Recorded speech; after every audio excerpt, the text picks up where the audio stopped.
Radio, c'est l'heure des petits loups.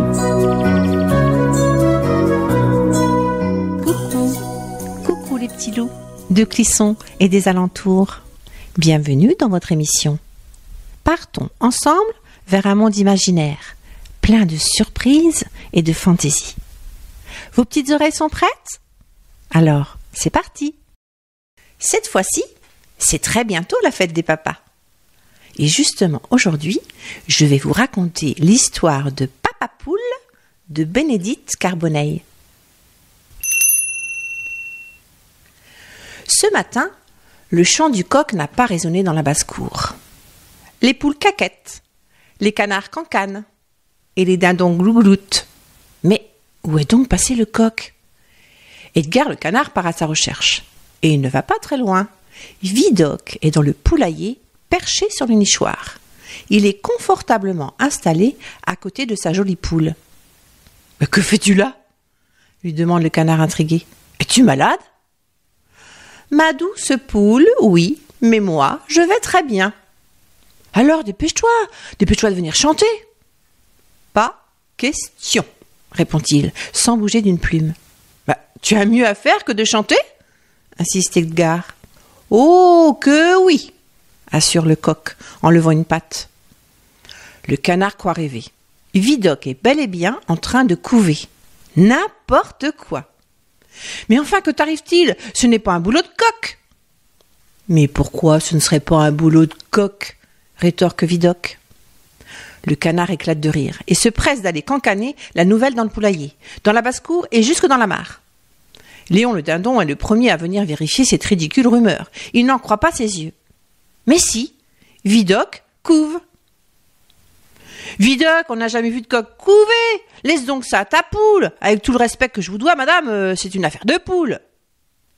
Eh bien non, c'est aussi une affaire de coq, assure Vidocq. C'est vrai? Pourquoi un papa ne pourrait-il pas aider sa compagne et veiller sur son petit? Intriguées, toutes les poulettes, les canes et les dindes veulent voir ce futur papa extraordinaire. « Mais qu'est-ce que vous avez tout enfin? Cela n'a rien d'exceptionnel !»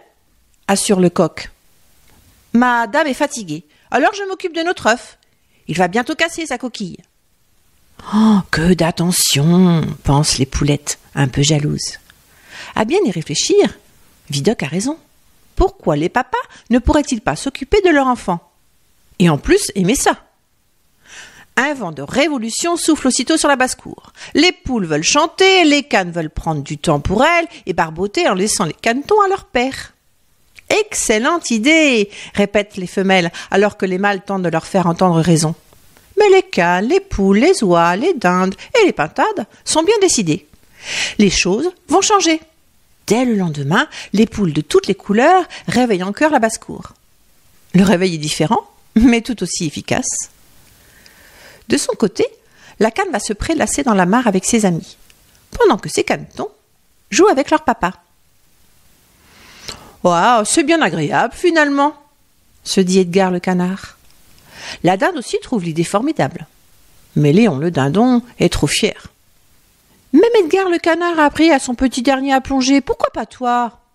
Hors de question! Enfin, quelles idées stupides! Qu'avez-vous tout à vouloir faire les choses à l'envers? Furieux, Léon s'en va à parler à Vidocq. « Tu as vu la pagaille que tu as semée ?»« Je n'ai rien fait. Je ne fais que m'occuper de mon œuf. »« Tout va de travers depuis que tu couves. »« Mais qu'est-ce qui te gêne? Tu ne veux pas picorer avec tes dindonneaux? C'est ton choix. Mais au moins respecte le mien. Et si tu ne le fais pas pour ta dame, fais-le pour eux. »« Oh oui, papa, apprends-nous à picorer les vers de terre. Tu es le roi du picorage. Allez, papa, montre-nous comment tu fais. » Attendri par les compliments et les yeux implorants de ses enfants, Léon le dindon finit par se laisser faire. À peine sont-ils partis que... Crac! L'œuf de Vidocq se fendille. Le premier poussin de Monsieur Coq apparaît. Oh, quelle émotion! Le poussin pousse son premier cri, et il est pour « Papa !» Quel bonheur! Qu'importent les reproches et les moqueries. Vidocq est le plus heureux des papas poules. Depuis cette révolution, Les papas de la basse-cour se régalent de s'occuper de leurs petits, tandis que les mamans peuvent se reposer ou prendre du bon temps.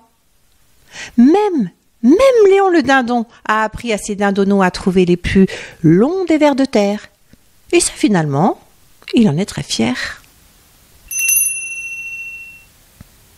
Voilà, l'histoire est finie. À bientôt les petits loups pour une nouvelle histoire.